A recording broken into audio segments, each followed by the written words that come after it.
So Carolyn did laundry today, and when she does laundry is the day that I've been filling the IBC tank if it's sunny. Well, of course, we only do laundry when it's sunny.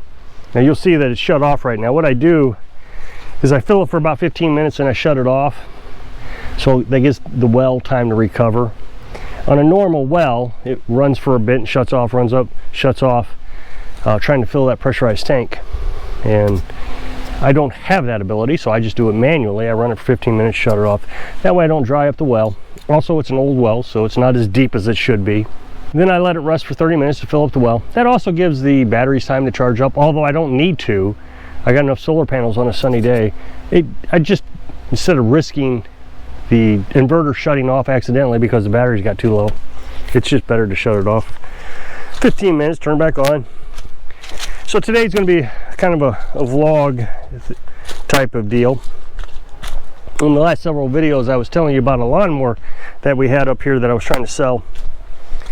And I've been going back and forth, and this is obviously a big subject on my mind here recently about warranties and as is, and where do I stand on that, because I don't want, this is a small community. And the thing I'm having, one of the problems I'm having with on YouTube is nobody understands what I'm talking about. Well, I don't want to say everybody, not everybody. There are those who do understand it, but there's a lot of people who just don't understand it. And I'll be talking about as is and warranties, and just put on your bill of sale, as is. I mean, I understand that. And then when it breaks in 15 minutes, then they run their mouth all over town, the small community that I'm trying to build a customer base in, which is going to be nearly impossible anyways, because it's a small community and it's poor. It's got two things going against it to start a business in. So as is not the greatest idea in the world if you want to keep customers. The reason I walked all the way down here is because that's the lawnmower in question. I know it's covered up, but we're going to keep it. We've decided to keep it. That's the beast, or the behemoth, or whatever you want to call it. We're going to keep it for a while, see if we use it. I'd like to get a trailer. It can haul 1,500 pounds, but there's no way to get 1,500 pounds in this little garden wagon. So I understand what as is, and I would like to just simply say, yeah, everything is as is. It makes everything so much easier. But I can also drive away all my customers with that statement. And I'm not really sure I understand why people don't get that.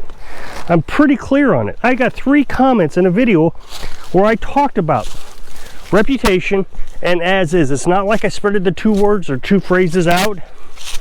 I said, I can either worry about as is or reputation.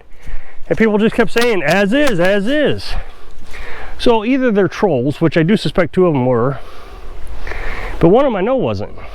But I do need to give a little bit of back information for those who have heard this before. We sold that big mower, the behemoth, the beast. In 15 minutes, the belt broke. He was using it as a brush hog, and he cut the belt. So I brought it back here. We had to put a new belt on it for free because I felt like it was my responsibility. But then when I took the belt off, I realized it got cut. Picked up a stick or something. And then after a week of waiting for the belt, we took it back to him. He had it for 2 days and he wanted his money back because the deck went off balance. Again, it was obvious he was abusing it. He broke 2 pins in it, or 2 pins fell out, whatever. So, got me to questioning. This guy has a good reputation in the area. I mean, I can't help but say that. He owns a business. He has customers. So why would I want to risk upsetting him and risk him telling everybody, don't use that guy. If you have problems, he won't pay your money back, he won't work with you. He just tells you as is. So he sells you junk or whatever he could say. I don't know if he would say it, but he could say it. So it's a real struggle for me to try to figure out what the cutoff is. So the other day I watched a video of a guy who makes lawnmower repair videos, and it was almost like he watched my video and was answering my questions. And to me, I mean, he made sense. He brought up all the issues that I had. He's basically on the fence in some areas, as I was, or am. That you want to be sure that you provide good customer service and that you do give a warranty for certain things, but not maintenance items. And that all makes sense, because you don't want to upset the customers. But on the other hand, there are people out there that will take advantage of you, and you really got to know the difference is all it is. And he gave an example that he did a tune-up or a service. He called it a service, which is what I would call it. Change the oil, filters, adjust the valves, air up the tires, sharpen the blades. Nothing serious. Well, 6 months later, he gets a call after hours from that guy and says, my tire went flat, I need you to come over and fix it on that warranty. And of course, he had to push back. The maintenance, the lawnmower repair guy had to push back. I can't. It's completely unrelated. Has nothing to do with the other thing. He says, if you want to bring the tire over here, or the lawnmower over here, I'll be happy to put a new tube in it and charge you for the labor and the tube. And he said, you're going to have to do that, because if everybody came in on a warranty for unrelated items, you're going to go broke, which is true. I mean, I already know all this. I mean, I can see it now, just from the 2 customers that have caused me problems. I told you that the other customer I had, it was quite confusing what she was trying to get us to do. And in the end, she didn't pay. She came over to pick up the lawnmower, and I knew she was upset. So I said, just pay for the parts, $25. She didn't have the $25. So she didn't have the original payment amount. I don't know, let's call it 50 bucks. So she didn't have the 50 bucks, but she didn't have 25 bucks to pay for the part. So I guess she just assumed that she was going to get over here and figure out a way to con me out of paying me at all. Well, she ended up just giving me the $20, which is better than nothing. After watching his video, it got me to thinking about when I was a kid. I'll give you a little bit of backstory. Some people like the backstories. It was the summer of my 18th year. So my birthday was in October, so I had a birthday in October, went all the way around into the summer. And I was working for a company called Doe Run Lead Smelting Company. It used to be called St. Joe's Lead Smelting, but Doe Run bought them out. It's closed now. Two administrations ago, 3 administrations, shut them down because we're not allowed to produce lead in the United States anymore. So it was a nice paying job, $9 an hour for a kid, but it was just a summer job. It was a good job. I weighed train cars. They would come in, they'd set them on the tracks, I would weigh them. It was a neat job. $9 an hour. So I had enough money to buy a used, it was Mercury Lynx, I think. It was the kickoff of the Ford Escort. Looked like a Ford Escort. But it was, you know, a used car, and it needed new tires. So my aunt gave me some money to buy new tires, and it also needed a rubber boot that goes around the universal joint on your front axle for your front tire. So I took it in, because she told me to get it repaired. And a guy came, an older man, a senior citizen. Now remember, I'm 18, I'm dumb, I don't know anything. Comes in and says, yeah, we're getting ready, my wife and I are getting ready to take a trip to Virginia, and we need you to look over the car. And the guy behind the counter said, okay, yeah, we can do that. And he went through the list of things he'll check, and he says, now we don't guarantee that you're actually going to make it there and back, or that any of these items won't fail. They could fail, but based on our inspection, they meet the minimum specifications of that. So your brake pad, you know, is proper thickness. And I understood what the guy behind the counter was saying completely. I mean, I was like, yeah, of course you can't guarantee it. That makes sense. Why would you guarantee something? It could break. Something could happen. There's no way you could possibly make a promise that it was going to last. So 18, dumb. That's what I said. And this old man just went ballistic. What do you mean you won't guarantee it? That's the whole reason I brought it in here. I need to be able to get to Virginia and back. I don't need any of this horsing around, you know, that kind of stuff. And I struggled to understand why he didn't get it. I mean, here this old man, he should understand that. How does he not understand that things happen? You run over a nail. Is the company supposed to guarantee that your tire isn't going to go flat after you run over a nail? Are you going to go off-roading with this thing? I mean, what is the criteria for this guarantee this old man wanted? And he was just, so he ended up not getting it inspected because he wanted the company to guarantee that he was going to make it to Virginia and back. Well, it took me a long time to answer that question. Why the old man didn't know that.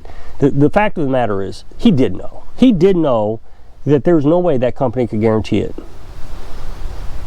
He knew that if he pressed hard enough, or at least he thought, if he pressed hard enough, that he would convince the guy behind the counter, oh, I got to keep my reputation, so I better guarantee it. And that's what these people do. You know, the guy with the wanting a refund on the lawnmower. He knew that if he whined loud enough, that I would get scared that he was going to run his mouth on Facebook in the groups that I advertise on, that he found me on, that I was no good at this job. And he won. He won the fight. I backed off. I had to back off. I see it all the time. Some guy, get this, so on the Facebook group, the one I advertise in, sold a air conditioner for an RV. Somebody buys it, brings it home, puts it on their RV, and it doesn't work. So what do? They get on Facebook saying, don't ever buy anything from this guy off Facebook Marketplace. He sells you junk. Screaming and hollering how the guy won't come out and fix it. Well, the guy wasn't an air conditioning expert. How was he supposed to fix it? Was he supposed to hire a guy to come out and fix it for him? When he took it off his RV, I'm assuming it worked. But isn't the buyer, when you say as is, isn't the buyer responsible for this? And the answer is yes, they're responsible. But they act stupid. They act like, oh no, I'm not responsible. The person who sold it to me is responsible. No, I mean, the country has gotten so spoiled. Now here's the thing, the old man, people tell me all the time that that the world has went evil.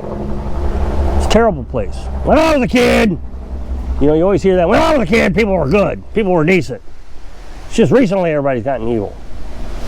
Okay, then explain the old man at the shop trying to manipulate with evil intent the guy behind the counter to warranty his car to go to Virginia and back. That was manipulation. The guy knew, I know this for now, I just know it. The guy knew that there was no way that he could give a guarantee. So he lied and said, what do you mean you can't give a guarantee? Of course you can give a guarantee. Well, if you know that you can't give a guarantee and then you say you can give a guarantee, that's a lie. You are lying. So that's an evil intent.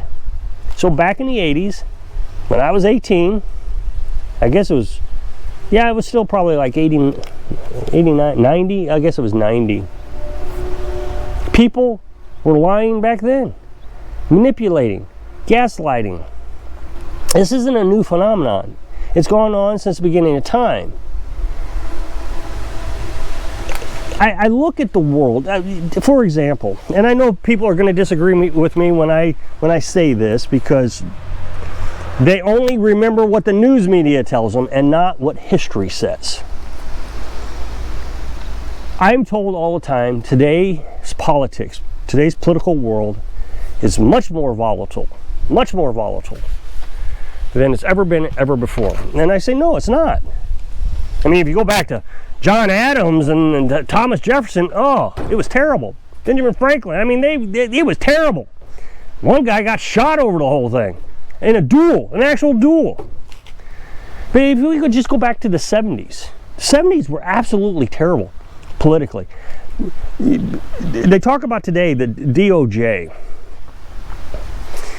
is, you know, weaponizing against its political enemies. Okay, let's go back to the 70s. Oh no, 70s were much better than it is today. Okay, so they had an elected president and vice president. Nixon, and I can never pronounce his name, but Nixon's vice president, so I'm not going to try to butcher his name. If you don't know his name, look it up. Ernest Magnu or Magnu, I don't know.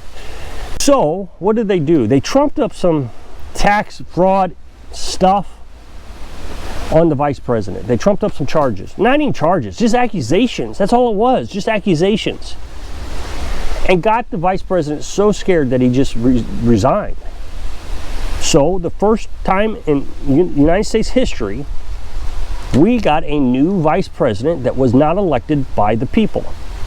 Ford. Ford became Nixon's president. So what did the left do? Then they found inappropriate activity. I'm going to say that because when you really think about what happened, if that happened today, we'd be like, so? Who cares? So he went in and he looked at some records. Ooh, scary. I know. And every time I say this, people get all upset in the comment section. You don't know what happened. Well, neither do you. You only know what Walter Cronkite told you. Go back, study it, figure it out. The day that Nixon resigned, he was not stressed. He did not feel like he'd done anything wrong. I truly believe this. If he would have stayed in office, went ahead and went through the impeachment process, which he didn't want to go through. That's why he resigned. He didn't want to go through the impeachment process. If he'd have went through the impeachment process, the Senate would have found him innocent. History has a way of twisting things and memories, and what do they say? The best way to repeat history is to forget it. So that's all we're doing, is we forgot what history is, and we're repeating it. So no, this isn't the worst time in history. It's terrible, but people have always been evil. And you just have to accept it, and you have to figure out, like the guy in the YouTube video said, when a guy is being honest and when a guy is just trying to push you around. So if you'll click this up next box, it'll take you to a video where I was doing something. So if I can inspire you to not be tricked by evil, so you can live your dreams. Thanks for watching.